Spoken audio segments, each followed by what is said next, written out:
pagawean diusahakeun aku leungeun geus di dieu teh ngaranna majaz cek ahli bilagama. Artina majaz teh maksud bimakadama sayyidikum teh horenganan pagan makasabtum.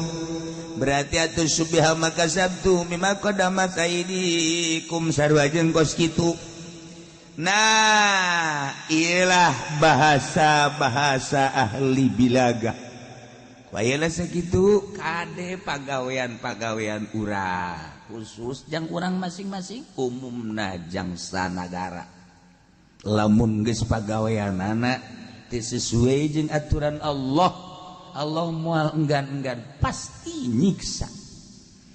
Wa anna Allah laysa bizallamin lil abid. Yang sanyana Gusti Allah laysa taya